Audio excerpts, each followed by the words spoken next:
Hello, hello! We are live with Dr. Debra. Thank you so much. Here we are, Saturday for us in Coronado. Dr. Debra and I are going to talk a bit about procrastination, which, as you well know, most people know a heap about. I have never come across somebody that it's not relevant for. Even real go-getters, there'll be something they're procrastinating over, which might be just having a conversation in a relationship. So this one has come to help us understand a bit, and I will be fascinated to see how many people come across this video and save it for later because you procrastinate over something like this. This issue is relevant for so many people. Can you say a little bit about you and what you know about really why it is relevant for so many people? A bit about you. Who are you? Oh, well, thank you very much, Poppy, for having me. Yeah, this is a very relevant topic, and you know, it hits all of us, no matter how much we know, where we come from. And you know, first of all, I work a lot with people in terms of coaching, counseling, helping them get unstuck. You're a psychologist. Right, right. And so helping them get unstuck in the things that they face. And sort of like, you know, imagine where it could be if I just got out of my own way, right? And so, you know, helping people recognize where, you know, they're actually their own worst enemy. They get in their own way, they do things in a way that, you know, don't help them succeed in their goals and accomplish what they set out to do. And then when they don't do that, now they're disappointed, and then they're frustrated, and then they start beating themselves up on the head, you know. And so we all sort of experience that, you know. And I know I was commenting to a friend this morning that I have so much to do right now, it's like I don't know where to start. And so that's actually a form of procrastination. It's like, okay, what can I do? Yeah. So on that point, maybe you think about one thing, the bigger thing that you're procrastinating over. Focus on that one and see how relevant this is that we're talking about. So one issue is, I have so much to do, where do I focus? Like, here's all my rabbits. If we chase them all, we're in a bit of trouble. Right. What's your thoughts about that? How you even begin to prioritize? Well, you know, and that's exactly what we need to do. And so, because I will share with you, first of all, though, that, you know, you probably know, because you're a psychologist too. I am. That there are 4 communication styles. Okay. And procrastination tends to be a little bit more challenging for one of those styles. And that happens to be for the style that tends to be very creative. Okay. Great ideas, and it's sort of like they have so many ideas swimming around in their head that they literally don't know where to start. Okay. And so it's easier just to go, oh, I'm just going to sit back and do nothing because I just, you know, I don't know what to do. Yeah. Okay, so this is brilliant people who have the firing and wiring. Right. Right. Procrastinators. There's plenty of them here. Yes. And so one of the things, I borrow a lot from Stephen Covey's work in this particular line, because in terms of time management, what he recommends that we do is sort of like draw a vertical line and a horizontal line. So you've got 4 quadrants, and you put up in one corner, say what's urgent and important. Okay. And then you can go what's urgent and not important. Okay. Then what's not urgent but important, and then what's not urgent and what's not important. Okay. And so if you make a list of the things you have to do, one keeps it in our brain better, but then sort of prioritize that list, breaking it down. And I actually like to use Post-its. Okay. And put them on my little chart so I can sort of see where am I, and also to get some estimation of how much time is it going to take. So you mean like lists? Yeah. Sort of like, yeah. Exactly. Because, you know, people might say, well, not urgent, not important, well, why even do it? Well, there are all kinds of things that, you know, we deal with on a daily basis that, you know, are not really urgent and important in the moment, but they are things that need to be done, like take the trash out, you know, or put stamps on the letters to take to the mailbox or whatever. And so let's say I have 15 minutes. Well, it's not really enough to start writing that blog, or it might not be enough to do my video, but it does give me time to maybe go into my email, check that out, or maybe do a couple posts on Facebook, something like that. But, you know, knowing how much time I have and say, okay, well, what can I get done? So at least I feel like I've accomplished something, because that's what's sort of self-motivating then, is that sense of accomplishment.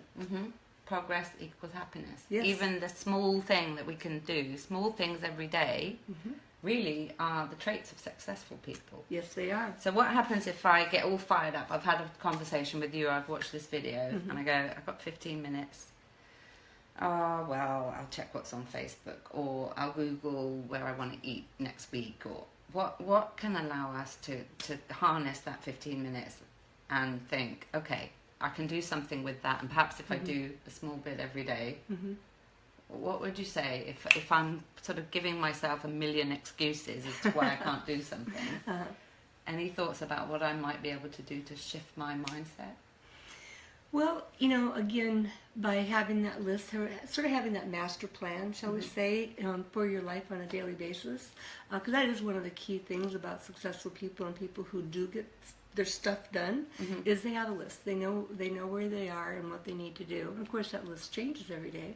But when you can sort of check off or cross off, oh wow, okay, and then to be realistic too. Like if you got a project, we talked about this the other day, book, okay, you know, just to think I'm going to spend Sunday all day, you know, writing. How this is one of many books. This lady knows how to chase one rabbit. You know, and so instead say, okay. And I think I shared this story with you the other day too, is when I was writing my dissertation. I knew after going to school and I was doing my research, I knew I wanted this dissertation out of my life, okay? And I knew that graduation was going to be July 20th. And so I had 7 months basically to get this puppy done and behind me. Which seems like a lot of time, but it isn't, Oh, right? no, not at all. And so it was really breaking that project down. I knew how many minimum pages I needed to have. And then, you know, I knew I had to Let me just interrupt for a second, because you're a recovering procrastinator like all of us, right? Yes. So she's talking experientially as well. She did a doctorate with, forgive me, thesis, which is a heap. Oh, it's like 150 pages. How did you change from I ain't doing it or excuse? Well, again, it's breaking it down. Okay, so once I knew I had 150 pages to write, then I looked at how many months I had, turned that into how many pages did I need to have written, then I even broke it down into a weekly and daily basis. And so one of the tricks that I was taught by one of my professors is that, you know, even if you just take 30 minutes on a daily basis, 7 days a week, you know, on that bigger project, then you're always thinking about it and your mind is always working towards it, even if you're not actively writing. And so every day I was able to organize my thoughts. And certainly some days it was only 30 minutes, but many days I could eke out, you know, 2 or 3 or 4 hours. And boy, did I make progress, because it was always in the forefront of my mind. And how did you feel when you made a little bit of progress each day? Wonderful. Yeah, because if I say, okay, today I'm going to take 30 minutes, and then at 30 minutes I stop and went on to something else. Or if I say, you know, today I actually have 2 hours, and so 2 hours I'm going to stop and then move on. And so rewarding yourself in that way and reinforcing yourself for accomplishing what you said you were going to do, that's key. If I said I'm going to do something and then I do it, then that's powerfully reinforcing.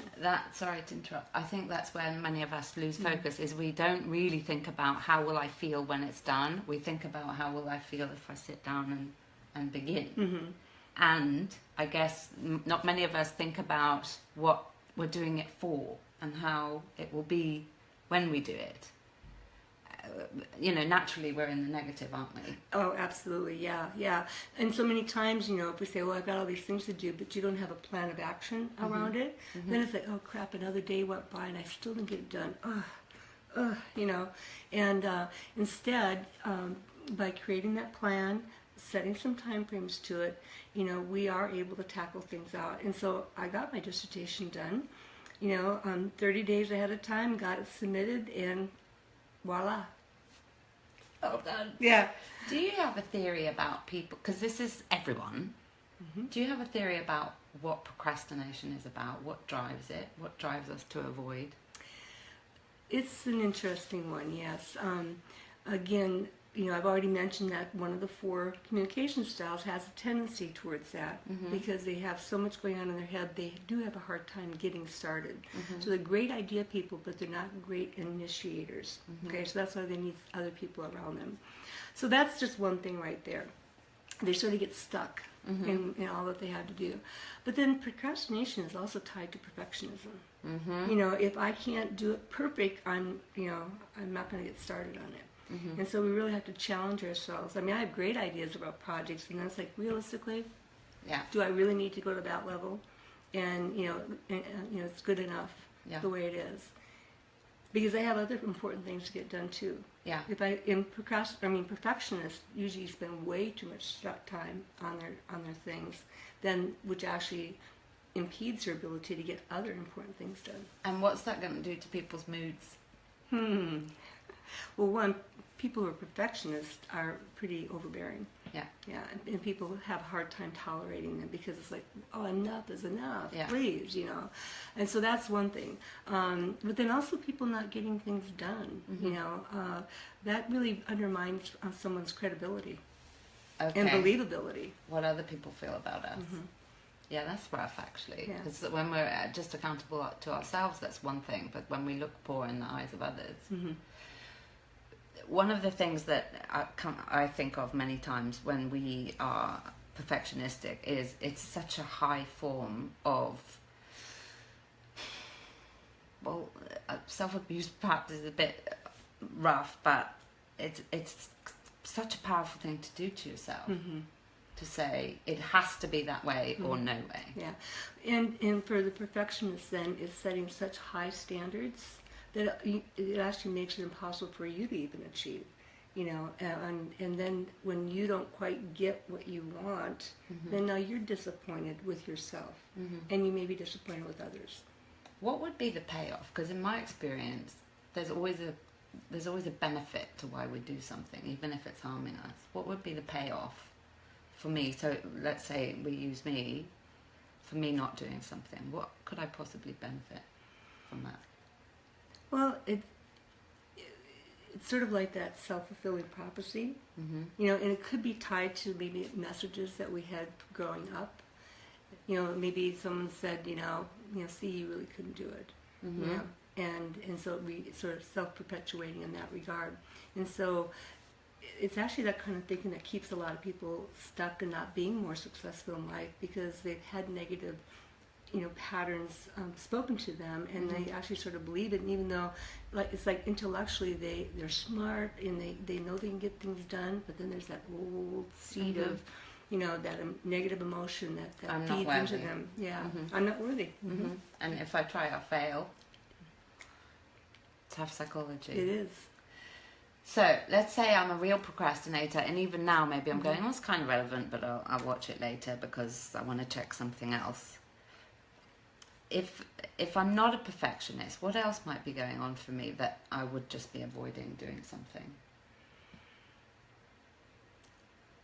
Well, that question is a good one because it sort of raises several notions in my mind. Is that maybe you've said you wanted to do something, but it's not really aligned with your values? Oh, okay. And so you may not have the level of commitment to actually following through and getting it done. And that's why it's through with that know thyself kind of thing. Be clear about what is it that I want in life, and what is it that I want to achieve. It's sort of like my dissertation. I finally said there are a lot of life happens, and there were good reasons of why I started and stopped a couple, 2-3 times. But I got to a point in my life where enough stuff had happened out there where I just said, I've got to do something for myself. I've always talked about this, getting my doctorate degree. And yet people question me, well, at your age, why would you go back and do that? And so I let other people feed into me for a while, go, well, why am I doing that? And do I really need to spend the money or spend the time? And so I really had to look at that, and I, finally concluded that, this was my goal, and there was one of those things if I didn't accomplish, that on my deathbed I'd probably be very sorry and disappointed in myself that I didn't accomplish it. So that's where, I talk about, as I mentioned, is being in alignment with your own goals and your own values, and being clear. Well, how important is that? And sort of like I like to say, be in the moment. You recognize what's going on for you. No judgment. Just say, you know what, I'm feeling sad, or I'm feeling frustrated, or I'm feeling disappointed in myself, and then think through the moment. And you sort of made reference to that before. Is, think through. Well, how will I feel on the other side if I don't do this? How will I feel on the other side if I do this? Well, I'd rather feel like that. So let's do it then. Well, yes, and future focus. And this is what we know many of us know, on their deathbed, people talk about the things they didn't do. It won't be because I didn't see what Joe Bloggs is doing on his Facebook about Minnie Mouse and chasing fluffy cats. That's not what I'm going to be thinking about. Oh my word, this is such a powerful one though, because if I have an internal dialogue that says, oh well, somebody will do it better, or maybe my husband or my child or somebody needs something from me, and it's selfish to think of me, and so on. My experience often is that people will sabotage if somebody wants them to do something that they don't really want to do, if there's no passion about it. And it looks like you went about your life doing what you needed to do, but your passion was in actually doing this, something you've always wanted to do. Yes. Does that sound right to you, that if, let's say, you're my older sister, and you've said, listen, you really need to go and apply for that job, and it must be something that you do, and I kind of do half-heartedly because I want to please you, does it make sense that I might want to sort of give you the passive-aggressively sort of give it lip service but not do it? Does it make sense that I'd try and get at you by not doing something that frankly I didn't want to do? Yeah, and that's what goes back to, again, of how many times we found ourselves caught in doing something that we really wasn't our passion, isn't what we really wanted to do, but somebody else who we maybe admired or respected or highly regarded telling us that we should do something. And certainly as parents to kids, we need to give kids our guidance. But at a certain point, we need to, we need to shift to more of a consultative. I'm thinking of a client I have whose sister was really upset with her for the relationship she was in, and for certain choices she had made. And so it was always this, finger pointing and judgmental. Right. And so my client really struggled with her self-concept and what she really should do, because she valued her family. But she also, was in this relationship that she really valued too. So she was really torn and conflicted by someone telling her what she should be doing versus what she really felt she should be doing. So it really caused her to question her own judgment. And what do we do? Because if I think about my clients, I think probably pretty much 90%, if not more, will come with that kind of issue, which is, I don't want to let somebody down. I'm a people pleaser, which is, in my view, the most acceptable addiction in our culture. Yes. What do we start to do? Bearing in mind this is not therapy or coaching, it's something, to give you insight from what we know. What do I do with that? If my whole life has really been about putting others first, where do I even begin to think about what I want? Or I may not even be aware of it. And we both know a lot of people who don't really know, right? Don't really know themselves. And women particularly are really challenged by always putting others first. As part of that nurturing, that's a natural part of many of us. I won't say all women are like that, but many are. And and that's a primitive thing, right. And yet, I always like to, Maslow's hierarchy, of course. And so most people do. Yeah. And so, I always tell people that, if you're not taking care of those basic needs down at the bottom, you're never going to rise up to the top. And if you're putting others' needs at the bottom, in the first 2 or 3 levels before yours, I mean, how many women do you know that don't get enough sleep? They're not exercising, they're not eating well because they're busy taking care of everybody else in their family.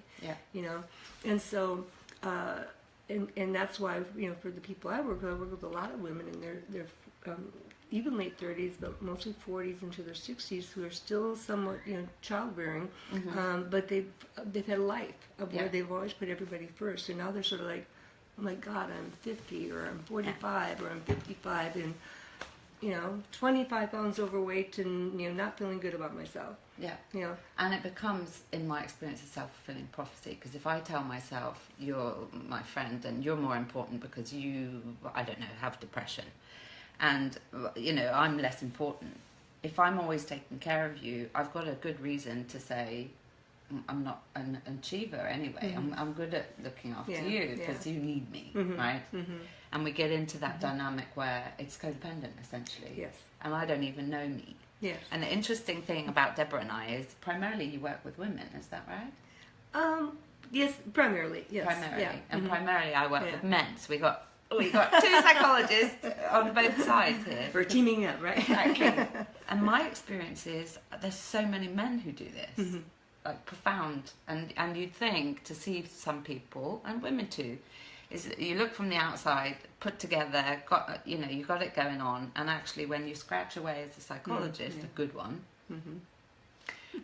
underneath that is often terrible shame-based thinking and rumination and I'm not worthy. Yes. Yeah. So what do we offer, bearing in mind not everybody wants... Well, okay, here's a question. Let's say I'm cripplingly procrastinating and actually my self-esteem is going to be pretty low. I'm not going to have very high regard for myself. What's worse than that, of course, is we'll attract that in other people. Right. If you're my partner or my boyfriend, you're not going to think much of me because I'm treating myself in a way that says I'm not important. I want to do a doctorate, but I can't because, I don't feel good about myself. And clearly you're going to relate to me in the way I relate to me. Yes. Where do I begin? Because my life could pretty much get to the point where yours isn't going to go, where my deathbed, or worse than that, actually, if I get really sick, and suddenly it is about, I don't now have my mind, or something can happen to us, God forbid, that wakes us up to ourselves. Where on earth would I begin if I'm an absolute people pleaser and I've got no idea what I want, what I need? I think there are lots of places to begin, quite honestly. But first of all, you're not going to get started at all unless there is some self-awareness. And usually that self-awareness is about not being happy, not happy with my life. Okay. And so, and too often, again, I find a lot of women, who may be married and they're not happy with themselves, with where their life is going. They think they have to get a divorce. And that will save it, right? And that will if save I it. push him out, I'll be fine. Yeah. And so, if you're one of those people out there, then, doing a sort of a self-check, be in the moment. What do I like about my life? What do I not like about my life? Am I actually achieving what I want to get out of it? Or what are my goals or aspirations that I haven't fulfilled? And I think that, we're seeing so much more of this today in the work world and in our individual lives as far as being authentic. Who are authentic. you? And genuine, real. And bringing that out and finding your passion in life and doing things around what you're passionate about. Do you know what I find is a lot of people are scared to think about those things. If I turn my attention to me, maybe because most people know deep within them what's going on. If you're my husband and I start to think about myself, somewhere in my mind might be, I don't want to do some of the things I do for you because obviously I'm going to have to dress the balance and do something more for me. And then what will happen? You won't like me, you'll judge me, you'll leave me, you'll have an affair. All these wonderful reasons that we come out with. My experience says a lot of people have a fantasy, which often isn't true because we don't check it out, that says, I'll be on my own if I put myself first. Because my whole life I have had attention for putting you first. Well, and if I put you first ahead of me, then you'll need me. Say more. Okay. Well, we all have a need to feel needed, okay? And so for people who don't have a real good sense of self, and they have made it a pattern of their living to put others ahead of themselves, well, then that's creating a space where they're always needed by their children, by their spouse, and so forth. And they're so, not safe and secure. Right. Fortunately, that usually falls apart when all the kids go out to Well, and then I'll have another baby, or I'll buy a car, or I'll, focus on something else because we're great distractors, right? Because, it takes guts to put your money where your mouth is to step outside of, perhaps what other people think of us or even what we think of us and do it differently. In my view, we all have the ability to go, this is what I want, this is what I know, I'm going to take a risk, and we move forward. I've met people, all kinds of thinking, knowledge, money, whatever, certain people do it and certain people don't. What's your sense about that? Well, it goes back to, again, I'm really grounded in attachment, theory, and so, a lot of it does go back to some of the messages that we were implicitly and explicitly given throughout our childhood, and then that can come from our parents ahead of us and the grandparents ahead of that. Generational, and so it's sometimes a generational message. It can be a cultural message. It can be a regional message. And so there are lots of different influences that shape our early development and thinking. How do we break it? How do we break it? Well, that's where people like you and I come in, quite frankly. Coaching, Can counseling. people message you? Are you available to see people? Oh, absolutely. Okay. Yes. Yeah. And do you Skype? Because we've got all nationalities, all... Yeah. Yes. Okay, Skype, give her a ring. Okay, yeah. we're done. Google Hangout. We don't need to talk anymore. How long have we been talking? Okay. So would you recommend people actually just... I mean, it was probably an obvious question, but just stop messing about trying to have another technique or do another chart or whatever, and just... Yeah, first and foremost is ask yourself, am I happy with my life? Yeah, and you know the answer. Yeah, and if you're not happy in your life, then it's important to say, well, what's working? And I like to ask that, what's working for you and what's not working for you? And or as the old Dr. Phil, how's that working for you? I know, I love that one. How's that working for you? Yeah. It ain't. Not, okay. No. Well, then that's an opportunity to do something different. Yeah. I mean, so many times people say, well, this is how my mom always was, or this is how my dad was, so this is how I'm going to be. No, you have an opportunity. If you recognize something that you don't like about yourself, and I was dealing with a male client just the other day, he goes, I know where I get this, just like my dad. Yeah. And I hate that about myself. Wow, okay. We live out our parents' reality. Yes. I think that's a great question sometimes, is whose reality is this one? Yes. And it can be so powerful. And I wonder, tough love can work for some people, is to position somebody, and we don't have that. Often because we don't have therapists or coaches or whatever, we don't have accountability. Right. So I did a doctorate, and I absolutely, oh my good God, it was creative. I impressed myself with the amount of things I told myself I needed to do and not that. And it was, it cost me more money, it cost me more time, it cost me more heartache. And I guess consistency and discipline is something that a lot of us need. But in my view, I've thought two things, I guess, and we've kind of covered it, which is a passion in something. If passion is lacking, often that's where people procrastinate. I might want to do it, there may be lots of benefits later down the road, but if for whatever reason it's not a hook for me, perhaps I'm doing the wrong thing. Exactly. Maybe I want to have kids and not be a doctor because somebody else is telling me I should. But also my experience is there's a kind of ambiguity. Oftentimes when people say to me, I'm procrastinating, I think, well, really? Is that the ambiguity in there, which is you don't necessarily want to do it? Or maybe it's the only way that I get to make a message to somebody else by not doing it. I.e. back off or whatever. Or you made me do it, and I didn't really want Look to at do that it. face! You made me do it. Okay. Yeah. I didn't want to do it, really. Yeah. So the questions are, what do you want? Are you passionate about this? Who are you doing it for? Yes. What else? What does your life look like if you don't do this? And what does it look like if you do this? And how does it feel? I mean, it's harsh, but if you're on your deathbed, or if, God forbid you get sick, you get ill, then what? What would it be like to, I guess squander is the word, time. We can never get this time back. I never do anything that I don't want to be doing because I know I'll never get the time back. And that's similar, I guess, for people. It's kind of, we can have that in our mind. I will never get this time back. Yeah.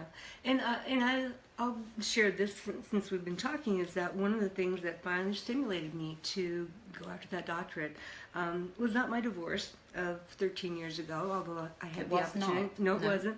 It was when my youngest brother was diagnosed with a brain tumor at 50 and died at 52. Oh. And I thought, oh my God, actually I'd had two brothers that passed away, 52 and 16. I thought, that was a wake-up call. I was like, I better really take a look at and say, what am I doing? Am I doing what I really want to do? And are there, unfulfilled goals out there that, my life could end tomorrow? You know, I could be diagnosed with something. I could be in a car accident. So that's something that, you know, for each and every one of our viewers to watch, to ask themselves too, is that, you know, if I only had, you know, 90 days, or if I only had 1 year left to live, what is it that I want to be able to say that I accomplished?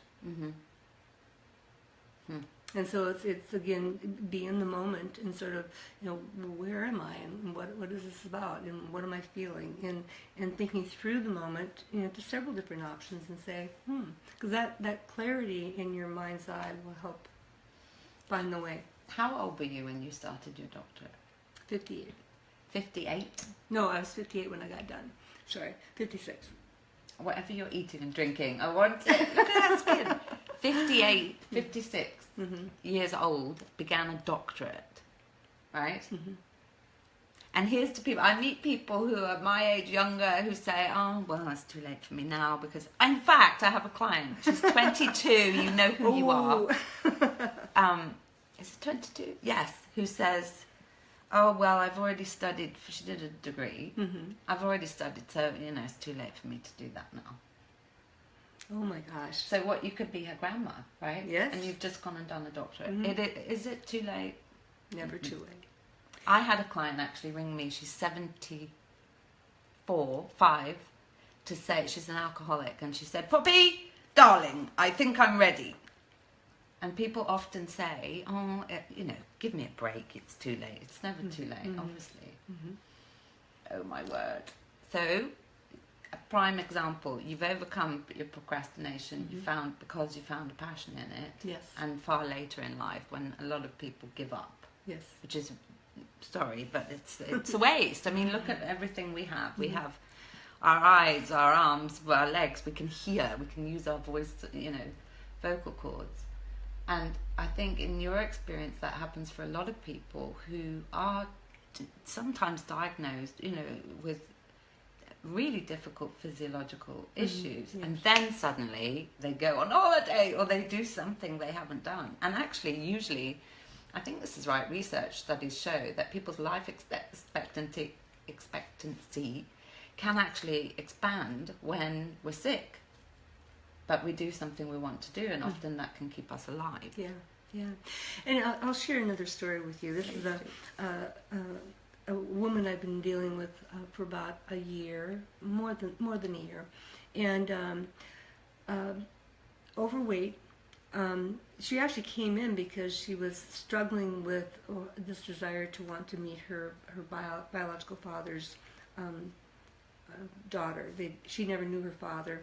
And she'd done enough research that she knew where her half-sibling lived. But she was filled with trepidation. Her own mother had passed away. And so, and she didn't really know the story about the whole father thing. I mean, it had been a lie to her all her life until shortly before her mom passed away. And so I share this with you because we really worked through, you know, the importance of doing that and so forth. And then along the way, there were like 3 or 4 distinct things that happened in her life that totally shifted. One was a health issue for herself. Here in California, there was a major, Albertsons, for example, was a huge grocery store that was bought out by another grocery store that inflated the prices and actually ended up closing down. Within a short period of time. Well, her husband had worked for Albertsons for some 35 years, and now at the age of 60 was without a job. And so that was another thing. And then he had some health issues, and then some other health issues. But they finally took a trip at Christmas, went to New York City, had a wonderful time with friends and family, and did something they had never done. They'd never gone away for Christmas like this. And she came back and she said, I've made the decision, I'm going to retire. And, and so, you know, just those few things in the year had, you know, made her realize that she had just been living day by day.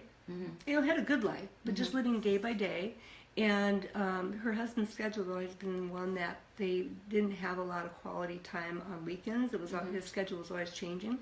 Well, now that he wasn't working, so here this awful thing about being laid off after 35 years created an opportunity for him to be at home more. They actually had weekends together for the first time in ages, and they realized how much they sort of rekindled their relationship, and it made her realize then that again, something could happen to her. She'd had 2 health issues, scares, and that she decided to retire so that they could enjoy life.